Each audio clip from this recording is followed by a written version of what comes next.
Assalamualaikum teman-teman, perkenalkan nama saya Nurdiawara. Saya adalah mahasiswi Fakultas Kesehatan Masyarakat, Prodi Kesehatan Masyarakat, Universitas Tengku Umar. Sebelumnya saya berterima kasih kepada Bapak Firman Firdaus Saputra, SKM MEPIT, selaku dosen pengampu mata kuliah Biomedik 2. Nah, jadi di sini saya akan membahas tentang penyakit menular coronavirus atau sering disingkat COVID-19. Nah, teman-teman tahu nggak sih coronavirus itu penyakit apa? Jadi coronavirus disease atau yang sering kita singkat COVID-19 adalah penyakit menular yang disebabkan oleh SARS-CoV-2 atau salah satu jenis coronavirus. Nah, ada dua cara virus corona bisa masuk ke dalam tubuh manusia. Yang pertama melalui partikel droplet yang mengandung virus penyebab COVID-19 yang terhirup langsung, dan melalui permukaan benda yang terpapar droplet yang berisi virus tersebut. Droplet sendiri adalah percikan cairan tubuh seseorang yang positif terinfeksi ketika berbicara, batuk, dan bersin. Potensi penyebaran virus melalui droplet semakin besar jika orang yang positif baik dengan sengaja atau tanpa gejala tidak menggunakan masker. Kalau ada pasien COVID-19 lalu dia batuk dan orang tersebut tidak mengenakan masker, nah droplet itulah yang membuat penularan terhirup juga oleh orang sekitar yang tidak menggunakan masker dengan benar. Kemudian yang kedua, ketika droplet jatuh ke permukaan benda-benda dan kita memegang benda tersebut lalu memegang wajah kita, itu bisa masuk melalui mata, hidung, dan mulut. Selanjutnya, kegagalan mekanisme pertahanan tubuh atau imun tubuh.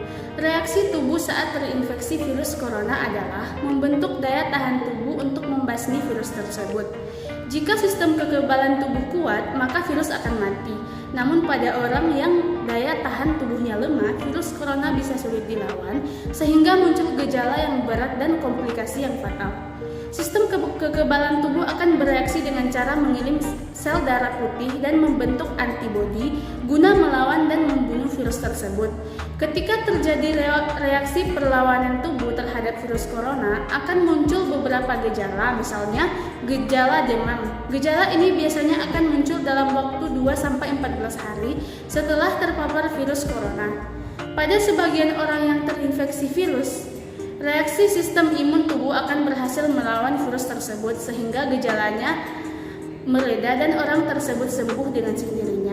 Namun apabila sistem kekebalan tubuh seseorang tak cukup kuat melawan virus corona atau justru bereaksi berlebihan, maka orang tersebut akan mengalami gejala COVID-19 yang lebih berat, yaitu demam tinggi, sesak nafas, atau bisa juga mengalami kerusakan organ.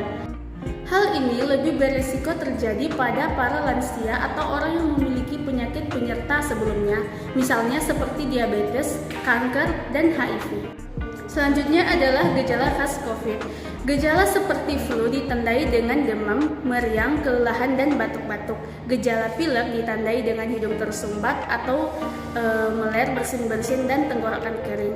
Kemudian sakit persendian dan otot, radang selaput mata dan selaput lendir. Masalah pada paru-paru ditandai dengan peradangan atau sulit bernafas. Masalah saluran pencernaan ditandai dengan diare, mual, atau sakit kepala. Kemudian hilangnya indera penciuman dan pengecapan serta gejala lainnya. Yang terakhir adalah fase terminal atau fase kerusakan paru-paru. Dilansir dari e-book WHO yang menjelaskan tentang SARS, dalam proses ini pasien mungkin tidak mengalami demam atau hanya kondisi demam ringan. Tetapi kondisi paru-paru semakin kritis itu disebabkan oleh kegagalan jaringan.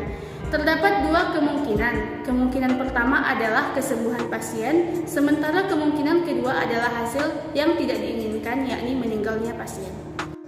Sekian pemaparan materi dari saya mengenai COVID-19. Semoga bermanfaat bagi kita semua dan terhindar dari penyakit COVID tersebut. Assalamualaikum warahmatullahi wabarakatuh. Dadah!